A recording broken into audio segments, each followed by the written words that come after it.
Amen. Amen. Hello, family. I'm really interested how cities are built. Really interested how towns come together, how spaces and places form to become something than just a patch of land. And interestingly, historically, there's quite a lot of places and spaces across the world which have the first part of their name has actually got a well, the name or L as part of their name.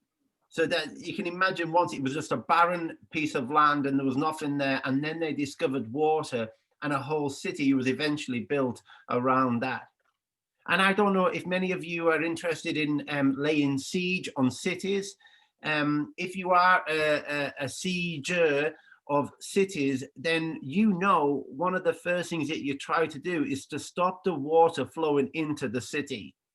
If you can stop the water coming into the city, then you stop a number of key things happening. You stop the life coming into the city.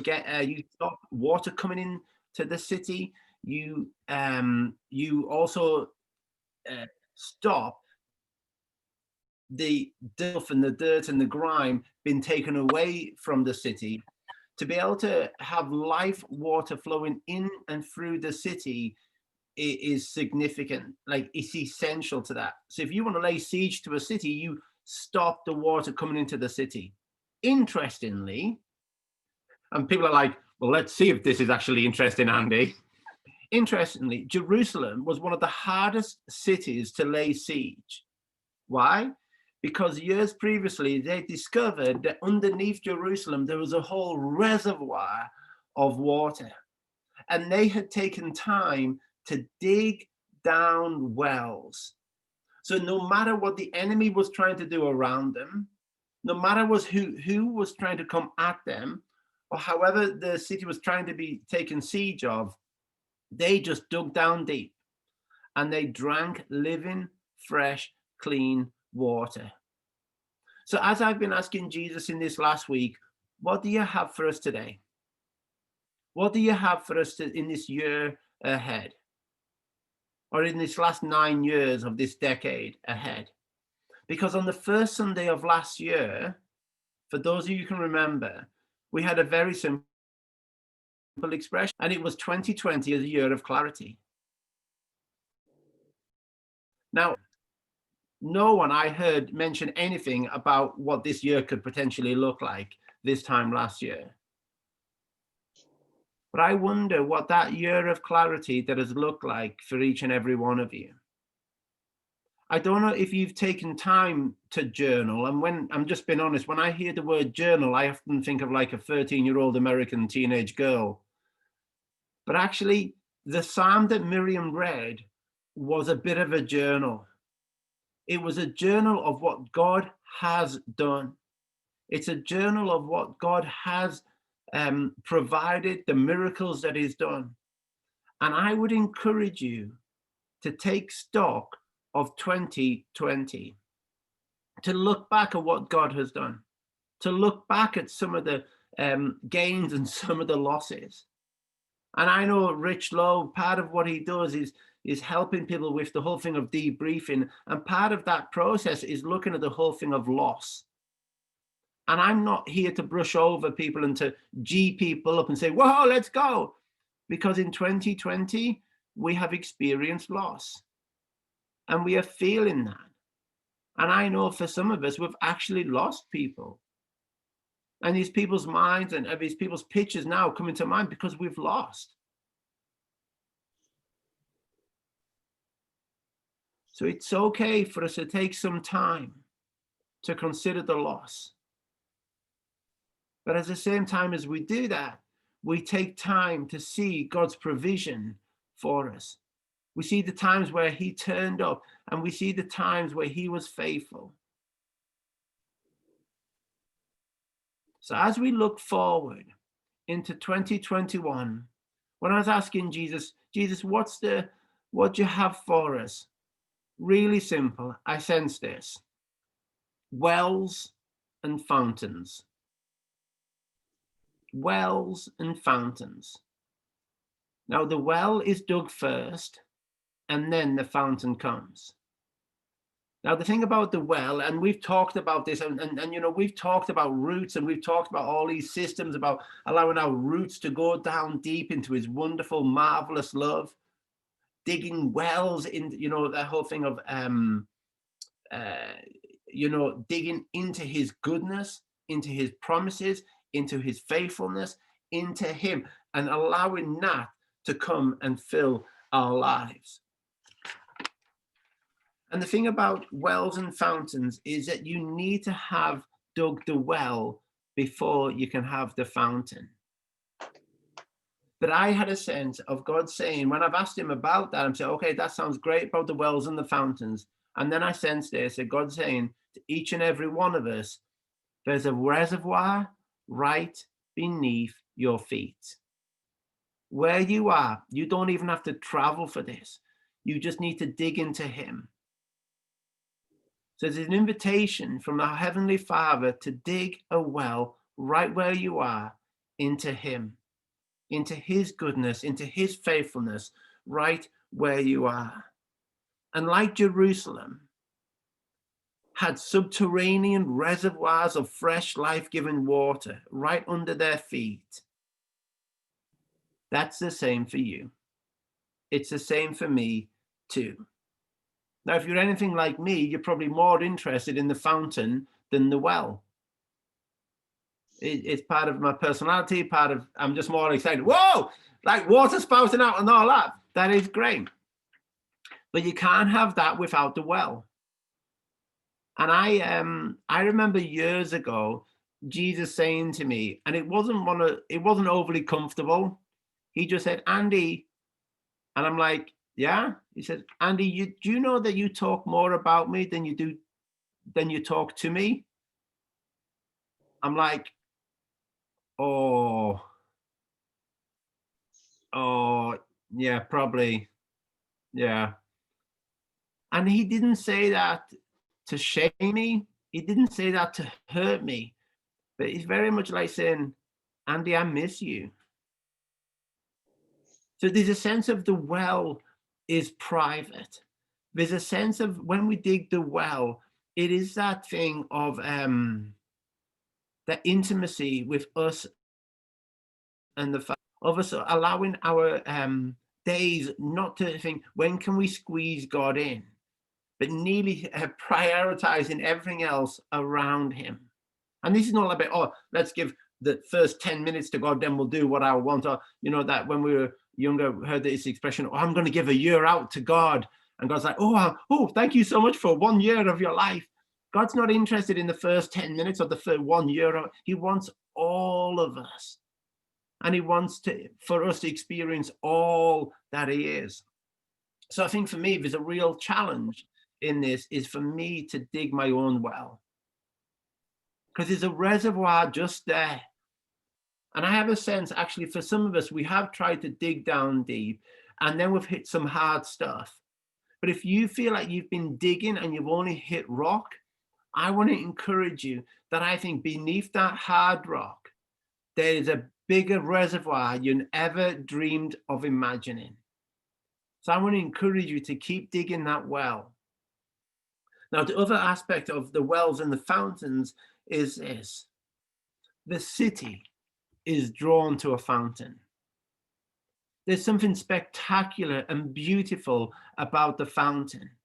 And the fountains I had in my mind is when you have this fountain in the city center and kids are playing in it. Like people are coming to beside it. People are actually getting their life drinking water from it. But when we hear about stories in the Bible about the wells, we know there's a moment where Jesus meets the woman at the well. And firstly, that woman shouldn't have really been there and Jesus shouldn't have been there, but they were both there for this beautiful divine exchange.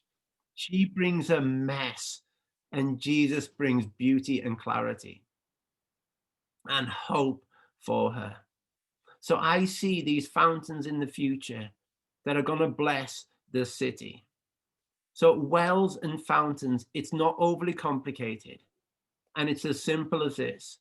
We dig our own well into him. So he fills us first. But we cannot contain God. You cannot contain him.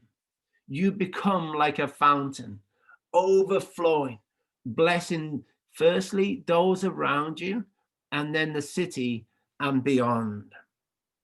Okay, I didn't want to take too much time, but I did have a sense of just a couple of things to mention this morning. I feel like for some of us, we feel like we have actually been, you feel like under siege. Like you feel like people have been coming at you from every angle and you feel under siege. Well, I want to let you know that there's water for you right now, today, for you to dig down into. But not only just that, that I declare that you will become a fountain for the city.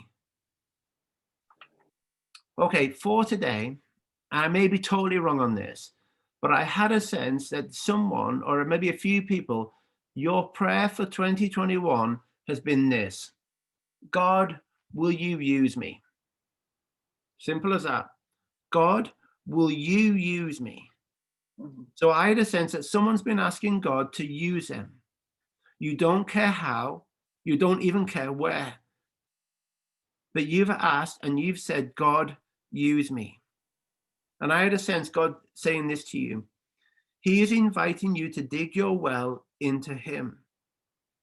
He will make you into a fountain where others will be drawn to. The thirsty are going to come. Healing will happen and people will find life. So look out, friends. If that's been your cry, if that's been your prayer, God has said to you, I hear you and I am going to use you. I'm going to make you into a fountain where people are going to come. But I want to encourage you, some of the people who come will be dirty and look like they haven't been to a fountain for some time.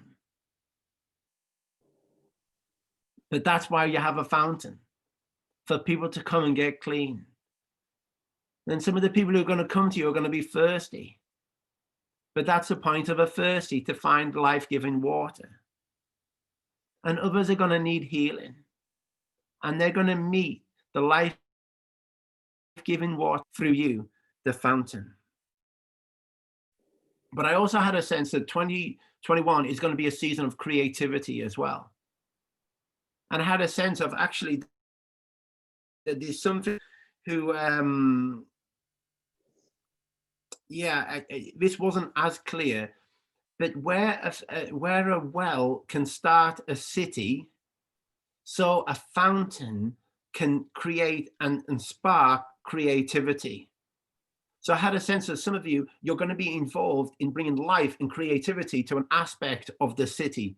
I'm not sure if it's business or creative arts or whatever it is, but if it's something in your heart that you are made for such a time as this, that you are made for such a time as this, and maybe some of us have believed the lie, when COVID is over, then ... And God's like, no, I've made you for now. I've made you for now. I've made you for now. So there's something about you, there's something been brewing in your heart, something brewing in your mind, and it's God, and he is saying to you, I'm going to use you as a fountain of creativity in the city. Maybe even about new things done new ways. There's also some people, and you feel like a fountain, but you feel dried up.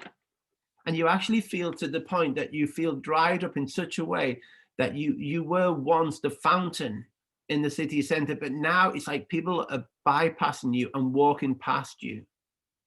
Well, I want to let you know that the Father is not bypassing you. He sees you, he knows you, he loves you. And he is saying to you afresh, look at your feet. Do you see the bubbling brook beginning to flow? There is water in the desert for you. And the promise again for you is just like any other promise, that there's a reservoir of his life-giving fresh water underneath for you. Look, I'm doing a new thing.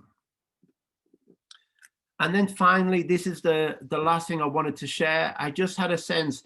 I've been off this work week, and one of the jobs it was smashing up an old bathroom. We're renovating, and this came from an old iron bath, which is actually scientifically proved the heaviest thing known to the human history. But this was smashed. So this is the enamel from the inside of the bath, and to break a bath like that, I mean, obviously I would have tried to flog it, but it's not really worth, so I'll just smash it and take it for scrap. But to break it, you have to smash it from the back. But there's some incredible beauty that has come from this. And as I was taking it out to my scrap pile, I had a sense of God saying that, Andy, there's some people on Zoom on Sunday who feel like this. They have been hit from behind, and they feel that they have been smashed and broken. But I want to let you know, because when God said that, I said, okay, God, that's fine. I can share that.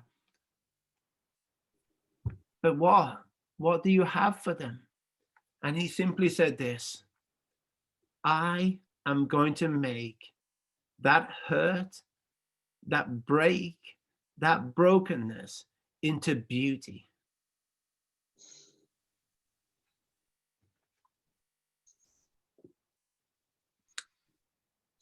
Hey, Stevie P, would you read Isaiah 44, verses 1 to 5? And hey, Ali, right, would you read John chapter 7, verse 37 to 38? And maybe Miriam, to finish, would you read again the psalm that we had at the start? So do you want to tell the guys, the pastors, are you cool, Stevie? Have you got that one? Isaiah 45, which verse again? Sorry, Isaiah 44, verses 1 to 5. And then Ali, if you could read John chapter 7, verses 37 to 38. And then maybe Miriam, after Ali, you could read the psalm that we started with. And as we do this, why don't we just allow these words to wash over our very souls? Thanks, Steve. Isaiah 44, 1 to 5, did you say? Yes, please. Okay, but now listen, O Jacob, my servant, and Israel, whom I've chosen. This is what the Lord who made you and formed you from the womb, who will help you, says, fear not, O Jacob, my servant, and Jeshurun, Israel, the upright one, whom I have chosen, for I will pour out water on him who is thirsty, and streams on the dry ground. I will pour out my spirit on your offspring, and my blessings on your descendants, and they will spring up among the grass, like willows by the streams of water. One will say, I am the Lord's, and another will name himself after Jacob, and another will write on his hand, I am the Lord's, and be called by the honorable name of Israel.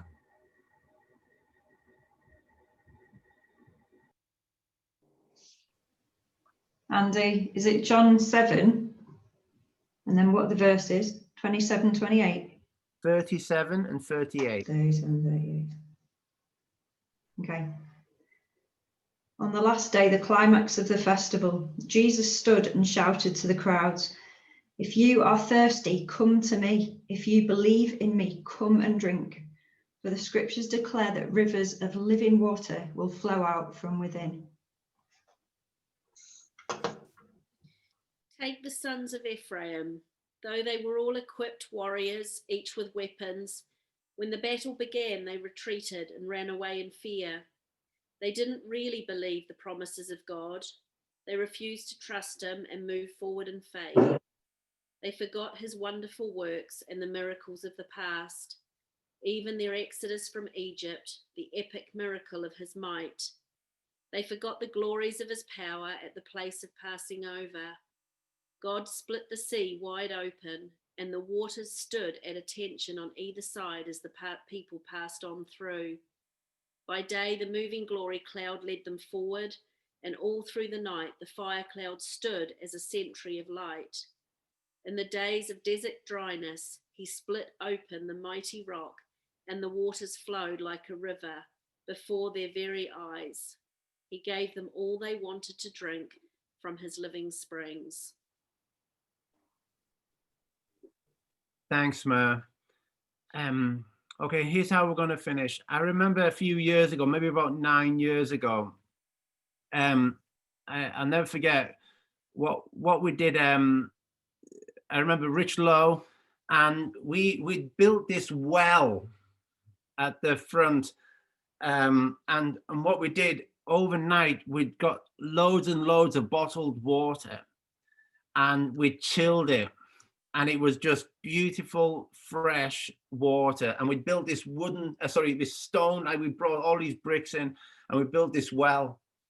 And at the end of it, we just had a sense of Jesus inviting us to pass this water out, and we passed it out to everyone. Now, it was interesting because someone would take the bottle and they would put it under their chair.